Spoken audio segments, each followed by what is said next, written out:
നമ്മളിപ്പോൾ ഈ ദൃശ്യങ്ങളിൽ കാണുന്നത് ഷിജിൻ്റെ വീടാണ്. ഷിജിൻ്റെ കുടുംബാംഗങ്ങളെയാണ് ഇപ്പോൾ ആഭ്യന്തരമന്ത്രിയും അതുപോലെ തന്നെ ഫിഷറീസ് മന്ത്രിയും സന്ദർശിക്കുന്നത്. അത് പറഞ്ഞതുപോലെ തന്നെയാണ് നമ്മൾ ആ ദൃശ്യങ്ങളിൽ കാണുന്ന ഷിജിൻ്റെ ഭാര്യ സ്റ്റിജി ആ 2 പിഞ്ചു കുഞ്ഞുങ്ങളെയുമായി അവിടെ മഴയത്ത് പോയിരിക്കുന്നതും റോഡ് ഉപരോധിക്കുന്നതും ആരുടെ നെഞ്ചുലയ്ക്കുന്ന കാഴ്ച തന്നെയായിരുന്നു. അന്ന് മുതൽ അവർ പറഞ്ഞിരുന്ന ഒറ്റ കാര്യമുള്ള ആ 2 പിഞ്ചു മക്കൾ, നമുക്ക് ആ ദൃശ്യങ്ങളിൽ കാണാം ആ കുഞ്ഞുമക്കളെ. അവർ രണ്ടുപേരും രാത്രിയാകുമ്പോൾ ചോദിക്കുകയാണ് മത്സ്യബന്ധനത്തിന് പോയ തങ്ങളുടെ പപ്പ എവിടെ, എപ്പോൾ വരുമെന്ന്.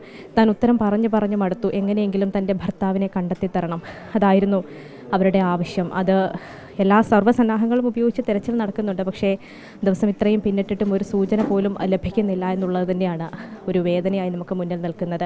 ആ സ്റ്റിജിയും ആ 2 കുഞ്ഞുങ്ങളും, അവരെ നമുക്ക് മറക്കാൻ കഴിയില്ല, അവരെ കൈവിടാനും കഴിയില്ല. ഇപ്പോൾ എന്തായാലും സർക്കാരും അതേ നിലപാട് തന്നെ സ്വീകരിച്ചിരിക്കുകയാണ്. കുടുംബത്തിനൊപ്പം സർക്കാർ ഉണ്ടാകും എന്നുള്ള ഒരു ഉറപ്പ് അതുകൂടിയാണ് ഈ സന്ദർശനത്തിലൂടെ ലക്ഷ്യമിടുന്നത്. ഇപ്പോൾ ആഭ്യന്തരമന്ത്രിയും അതുപോലെ തന്നെ ഫിഷറീസ് മന്ത്രിയുമാണ് വീട്ടിലേക്ക് എത്തിയിരിക്കുന്നത്. നേരത്തെ തന്നെ കുടുംബം പറഞ്ഞിരുന്നു, വിമർശനമായി തന്നെ ഉന്നയിച്ചിരുന്നു, ആരും സർക്കാരിൻ്റെ ഭാഗത്തു നിന്ന് ആരും എത്തിയില്ല, ഫിഷറീസ് വകുപ്പോ മന്ത്രിമാരോ ഉത്തരവാദിത്തപ്പെട്ട ആരും എത്തിയില്ല എന്ന് പറഞ്ഞിരുന്നു. നേരത്തെ മന്ത്രി CP ജോണും അതുപോലെ തന്നെ മന്ത്രി ഷിബു ബേബി ജോണും ഒക്കെ എത്തിയിരുന്നു. പക്ഷേ എങ്കിൽ പോലും ഉന്നതരായ ആരും തന്നെ ഇങ്ങോട്ടേക്ക് എത്തിയിരുന്നില്ല. ഫിഷറീസ് വകുപ്പിൽ നിന്നടക്കം ആരും വന്നില്ല, ഫിഷറീസ് മന്ത്രി വന്നില്ല എന്നൊക്കെയുള്ള പരാതികൾ ഉണ്ടായിരുന്നു. എന്തായാലും അതിന് പിന്നാലെ തന്നെയാണ് ഇപ്പോൾ ഫിഷറീസ് മന്ത്രിയും അതുപോലെ തന്നെ ആഭ്യന്തരമന്ത്രിയും എത്തിയിരിക്കുന്നത്. ആവുന്നത്ര എല്ലാ സഹായങ്ങളും നൽകും എന്ന ഉറപ്പ് അത് കുടുംബത്തിന് നൽകാൻ തന്നെയാണ് അവർ എത്തുകയും ചെയ്തിരിക്കുന്നത്. നേരത്തെ ഈ അപകടമുണ്ടായ മുതലപ്പൊഴിയിൽ മന്ത്രിമാർ സന്ദർശനം നടത്തിയിരുന്നു. ഈ നിരന്തരമായി മുതലപ്പൊഴിയിൽ ഇത്തരത്തിൽ അപകടങ്ങൾ ഉണ്ടാവുന്നത് ഈ ഹാർബർ നിർമ്മാണത്തിലെ അശാസ്ത്രീയതയാണ് എന്ന് തന്നെയാണ് ഉയർന്നു വരുന്ന ഒരു ആക്ഷേപം. കഴിഞ്ഞ് കുറേ കാലങ്ങളായി അത് ഉയർന്നു വരികയും ചെയ്യുന്നതാണ്. അപ്പോൾ എന്താണ് അവിടുത്തെ പ്രശ്നം എന്നുകൂടി ഒന്ന് കണ്ട് മനസ്സിലാക്കുന്നതിന് വേണ്ടി തന്നെയാണ് ഇന്ന് ആഭ്യന്തരമന്ത്രിയും അതുപോലെ തന്നെ ഫിഷറീസ് മന്ത്രിയും അവിടെ സന്ദർശനം നടത്തിയത്. കുറച്ച് നാളുകൾക്ക് മുൻപ് തന്നെ ചുമതലയേറ്റ ഉടൻ തന്നെ ഫിഷറീസ് മന്ത്രി ഒരു തവണ മുതലപ്പൊഴി സന്ദർശിച്ചിരുന്നതാണ്. അതിന് പിന്നാലെയാണ് ഇപ്പോൾ വീണ്ടും അങ്ങോട്ടേക്ക് എത്തിയിരിക്കുന്നത്. ഈ മത്സ്യത്തൊഴിലാളികൾ പറയുന്ന എന്താണ് അശാസ്ത്രീയത എന്ന് പരിശോധിക്കും. അതിനുശേഷമായിരിക്കും ഇനി അങ്ങോട്ടേക്കുള്ള നിർമ്മാണ പ്രവർത്തനങ്ങൾ നടക്കുക എന്ന് തന്നെയാണ് അവർ ഉറപ്പ് നൽകുകയും ചെയ്തിരിക്കുന്നത്. അത് മാത്രവുമല്ല, മറ്റൊരു പ്രധാനപ്പെട്ട കാര്യം ഈ മത്സ്യത്തൊഴിലാളികൾ പറയുന്നത്, ഒരാൾ അപകടത്തിൽപ്പെടുകയാണെങ്കിൽ ഉദ്യോഗസ്ഥർ പോയി അന്വേഷിക്കുന്നതിന് പുറമേ തന്നെ ഈ കൃത്യമായി കടലിൻ്റെ ഒഴുക്കറിയുന്ന, കടലിനെ അറിയുന്ന മത്സ്യത്തൊഴിലാളികളെ കൂടി തിരച്ചിലിൻ്റെ ഭാഗമാക്കണം എന്നുള്ളൊരാവശ്യം അവർ ഉന്നയിക്കുന്നുണ്ട്. അപ്പോൾ ഈ SOP-യിലടക്കം മാറ്റം വരുത്തിക്കൊണ്ട്, പ്രോട്ടോക്കോളിലടക്കം മാറ്റം വരുത്തിക്കൊണ്ട് തിരച്ചിലുകളിൽ എങ്ങനെ മത്സ്യത്തൊഴിലാളികളെ കൂടി പങ്കാളികളാക്കാം എന്നുള്ള കാര്യത്തിൽ ഒരു തീരുമാനം എടുക്കും. അതിനുവേണ്ടി ഉടൻ തന്നെ നടപടി സ്വീകരിക്കും എന്നുള്ള കാര്യം തന്നെയാണ് ഇപ്പോൾ മന്ത്രിമാർ വ്യക്തമാക്കുകയും ചെയ്തിരിക്കുന്നത്. എന്തായാലും ഈ കൂടിക്കാഴ്ചയ്ക്ക് ശേഷം നേരത്തെ നമ്മൾ കണ്ടതാണ്, വിഴിഞ്ഞത്ത് പോയി അവിടെ ജോണിൻ്റെ കുടുംബവുമായി കൂടിക്കാഴ്ച നടത്തി. അതിനുശേഷമാണ് മുതലപ്പൊഴിയിലെടുത്ത് ഇപ്പോൾ ഷിജിൻ്റെ വീട്ടിലെത്തിയിരിക്കുന്നത്. ഇതിനുശേഷം ഫിഷറീസ് മന്ത്രി തിരികെ ഓഫീസിലേക്ക് പോകും. അവിടെ വെച്ച് ഇന്ന് ഉന്നതതല യോഗം ചേരാനിരിക്കുകയാണ്. അടിയന്തരമായി ഏതൊക്കെ തരത്തിലായിരിക്കും ഇനി രക്ഷാപ്രവർത്തനം മുന്നോട്ടേക്ക് കൊണ്ടുപോകേണ്ടത് എന്ന കാര്യത്തിൽ ചർച്ച നടത്തും. കാരണം ഇന്നിപ്പോൾ 11ാമത്തെ ദിവസമാണ് തിരച്ചിൽ നടക്കുന്നത്. അവരുടെ കുടുംബത്തിൽ വന്നതുപോലുള്ളൊരു അനുഭവം വീണ്ടും അവർക്ക് ഉണ്ടാകാൻ സാധ്യതയുണ്ട്.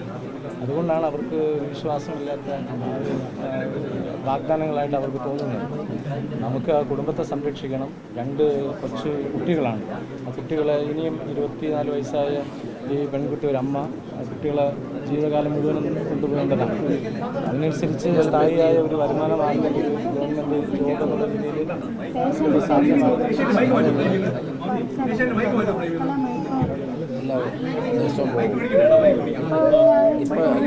നേരത്തെ പോകാമല്ലോ.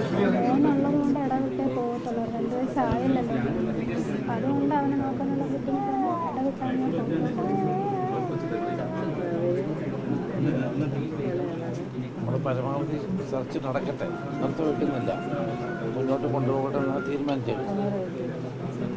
ബാക്കി ഇനിയിപ്പോൾ ഗവൺമെൻറ് ആലോചിച്ചിട്ട് ചെയ്യാം.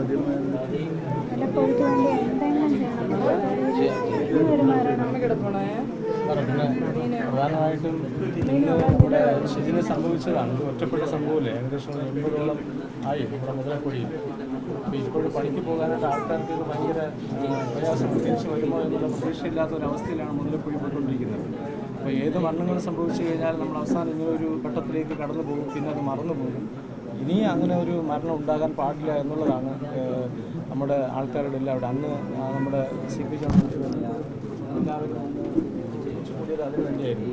അപ്പോൾ വരുന്ന ക്യാബിനറ്റ് മന്ത്രി ഗവൺമെൻറ് ഓർഡർ ചെയ്തിട്ടുണ്ട്, ഇത് ഇറങ്ങിയിട്ടുണ്ട്, അങ്ങനെ തുടങ്ങി. പിന്നെ വർക്കിൻ്റെ കാര്യം മറ്റവർ വന്ന് സന്ദർശിക്കുകയും അതിൻ്റെ ഒരു പോവുകയും ചെയ്തു. എന്നാലും ചെറിയൊരു കൺഫ്യൂഷൻ ഇപ്പോഴും നമ്മുടെ കടലറിവുമായി ബന്ധപ്പെട്ട് ചെറിയൊരു കൺഫ്യൂഷൻ ഉണ്ട്. കാരണം ലോക്കൽ എന്ന് പറയുന്നത് ശരിയാവില്ല എന്നൊരു ഇതുണ്ട്. അപ്പോൾ അത് ഒന്നുകൂടി ഒന്ന് ഡിസ്കസ് ചെയ്തിട്ട് നമുക്കിനി വേറെ ഒരു ആളും കൂടി ഉള്ളൂ ഇനി അതിനെപ്പറ്റി പഠിക്കാനായിട്ട്. ഓഷ്യൻ ടെക്നോളജിയുടെ ഒരു ഇതുണ്ട്.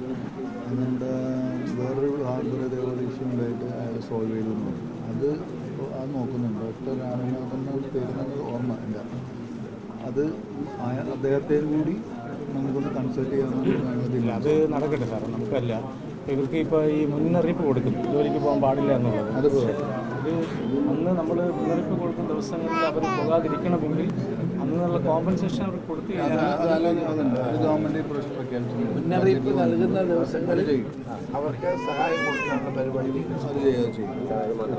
അത് നമ്മുടെ ബഡ്ജറ്റിൽ തന്നെ പ്രഖ്യാപിച്ചാണ്. അതായത് ഒരാൾ അപകടത്തിൽപ്പെട്ട് കഴിഞ്ഞാൽ അടിയന്തരമായിട്ട് അവരെ രക്ഷിക്കാൻ വേണ്ടി ഏത് സമയം സജ്ജമായ ടീമിലേക്ക് അത് തയ്യാറാക്കുന്നെത്തില്ല. കാരണം അവിടെ അപകടം എപ്പോൾ ആണെങ്കിലും സംഭവിക്കും.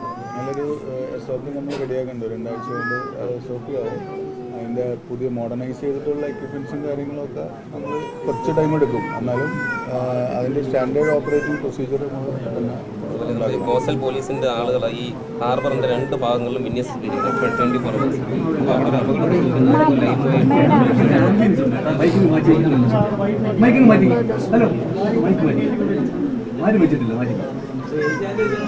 നമ്മൾ ഗവൺമെന്റിനെ കൊണ്ട് ചെയ്യാവുന്ന പരമാവധി ചെയ്യും. കുഞ്ഞിൻ്റെ കാര്യം ഞാനിവിടെ ഇന്നെ പറഞ്ഞു MLA അറിയിച്ചോളാം. ഷിജിയുടെ നമ്പർ ജോലി സാധ്യത കൂടെ സാറേ അത് നമുക്ക്, കാരണം കുടുംബത്തെ പറ്റേണ്ടതിന് സ്ഥിതിയാണ്. അതിനനുസരിച്ച് സ്ഥിരമായൊരു ജോലി, വരുമാനമുള്ളൊരു ജോലി സാധ്യത നമുക്കത് എന്തെങ്കിലും ഒരു തൊഴിൽ കൊടുക്കണം അവർക്ക്. കാരണം അവർക്ക് വേറെ മുന്നോട്ട് കൊണ്ടുപോകാൻ പറ്റത്തില്ല.